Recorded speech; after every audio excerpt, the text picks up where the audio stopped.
Pemirsa Muslim masa kini, dalam Islam perempuan diperbolehkan bekerja jika ia memenuhi syarat dan syariat serta bekerja sesuai fitrahnya. Salah satu syarat wanita diperbolehkan bekerja adalah selama pekerjaannya tidak mengganggu kewajiban utamanya dalam mengurus keluarga. Sebab mengurus rumah tangga dan keluarga merupakan pekerjaan wajib bagi seorang ibu dan istri. Sedang bekerja di luar bukanlah hal yang wajib bagi wanita. Dan sesuatu yang wajib tidak boleh dikalahkan oleh sesuatu yang tidak wajib. Syarat lain wanita bekerja di luar rumah adalah menutup aurat. Wanita yang ingin bekerja juga wajib mendapat izin dari orang tua ataupun wali. Sedangkan bagi wanita yang telah menikah, wajib meminta izin kepada suaminya. Hal ini pula yang dilakukan istri-istri Nabi. Mereka kerap meminta izin setiap keluar rumah sekalipun ingin bertemu keluarga. Ketika Aisyah sakit dan ingin ke rumah bapaknya Abu Bakar radhiyallahu anhu, beliau meminta izin kepada Nabi Muhammad SAW. Apakah Anda mengizinkan aku untuk datang ke rumah bapakku? Hadis riwayat Bukhari dan Muslim. Begitulah cara Islam menjaga kehormatan wanita, Masya Allah. Pemirsa Muslim masa kini, dalam usaha yang dijalankan Zulia, ia pun menjadikan Al-Quran dan Sunnah sebagai pedoman.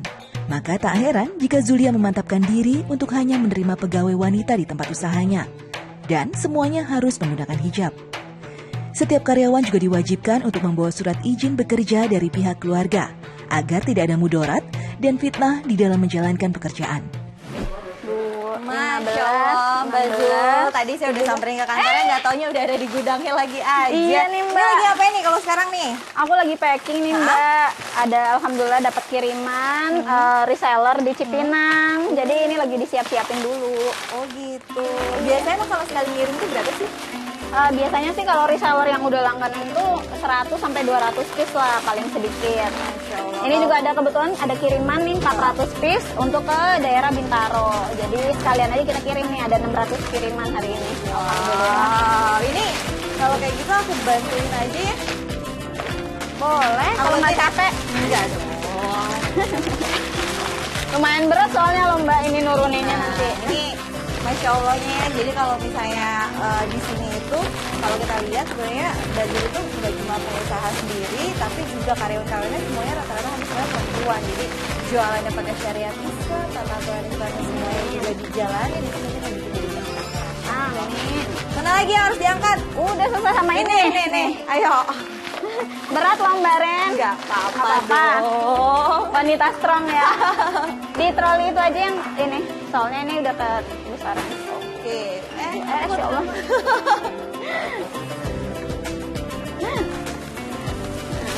Yang biru aja kali ya.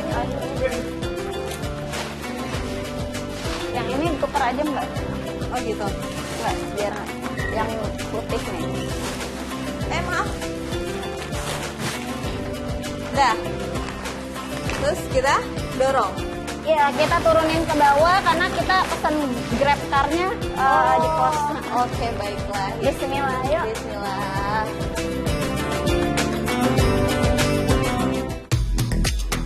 Pemirsa Muslim masa kini, dalam Islam perempuan yang bekerja membantu suami dalam mencukupi kebutuhan keluarga merupakan ibadah tambahan. Karena Allah menjamin dua keutamaan di dalamnya. Pertama, keutamaan menjalin silaturahmi, dan kedua, keutamaan berinfak di jalan Allah SWT. Dalam satu riwayat dari Sa'id Al-Khudri radhiyallahu anhu disebutkan, Zainab istri dari Ibnu Mas'ud pernah datang kepada Rasulullah SAW sambil berkata, "Ya Nabi Allah, hari ini engkau menyuruh kami untuk bersedekah.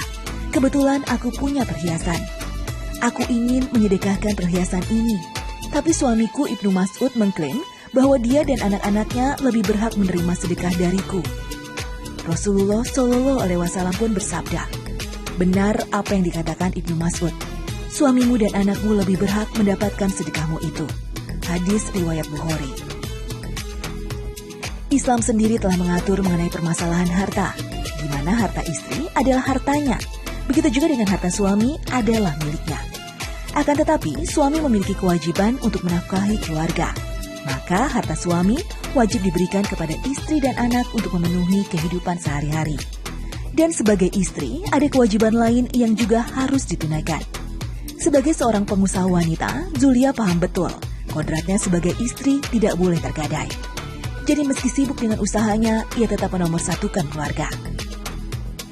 Bentuk usahanya pun di bidang makanan agar ia dan keluarga bisa menikmatinya. Hal ini sebagai bagian dari uji kelayakan bahwa produk yang ia jual aman dan halal untuk dikonsumsi orang lain.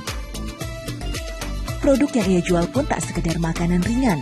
Ada pula aneka buah seperti mangga, alpukat, dan durian. Saya diajak Zulia untuk menengok sedikit kegiatan para karyawan yang sedang mengemas mangga alpukat yang jadi salah satu primadona di rumah Tama. Wah, Nah ini Mbak. Aduh, ini harum enak banget. ini tuh buah apa? Mangga alpukat yang emang matang di pohon atau gimana nih? Ya ini kita ada dua jenis, ada yang matang pohon, ada yang tua pohon. Ini asli Bangil nih Mbak, jadi kita ambil dari Jawa Timur langsung gitu ke sini. Masya Allah. Tapi ngomong-ngomongin tentang apa? Mangga, aku boleh ambil kasih satu? Boleh. Ini udah ditimbang belum? Belum. Oh belum ya, boleh diambil Mbak. Ini satu mangga kayak gini, berarti satu dus ini berarti isinya berapa kilo nih biasanya? Satu dus ini isinya tuh 5 kilo. Isinya itu bisa sampai 10 sampai 12 tergantung besar kecilnya si mangga. Nah, mangga kita ini kan kualitasnya super nih, Mbak. Jadi kalau super itu biasanya berat satu mangga itu besar-besar. Jadi ada yang paling kecilnya itu 400 gram lah satu buahnya ini.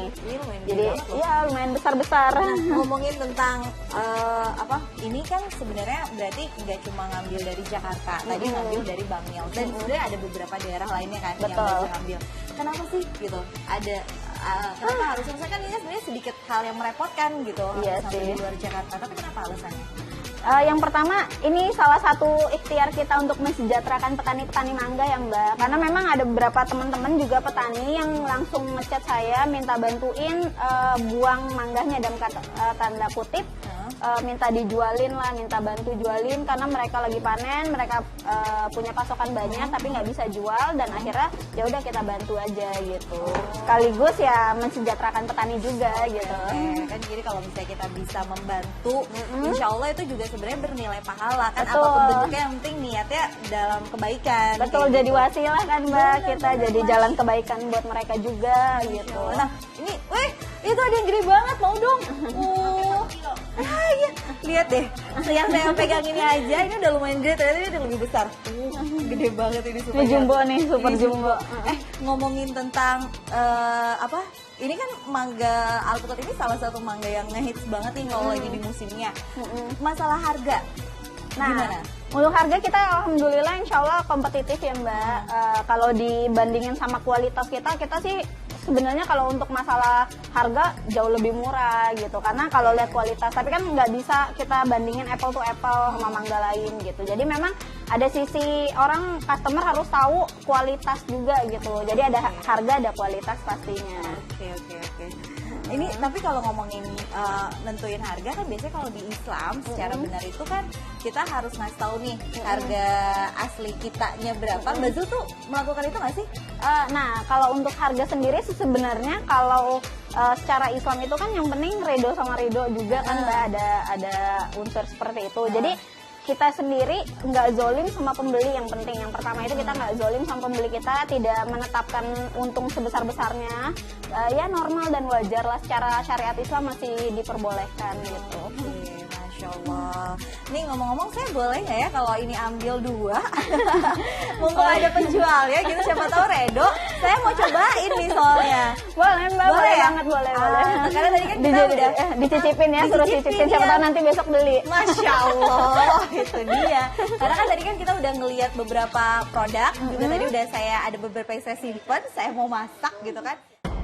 Salah satu syarat yang disyaratkan Islam dalam jual beli adalah pembeli dan penjual harus sama-sama merasa puas. Pembeli merasa puas dengan barang yang ia beli, dan penjual pun puas dengan harga yang dibayar pembeli. Untuk itulah kualitas barang yang dijual di sini harus baik, halal, dan layak dikonsumsi. Makanya, saya ingin mencicipi buah-buahan yang dijual di sini. Mau tahu rasa dan kualitasnya? Sesaat lagi hanya di musim masa kini.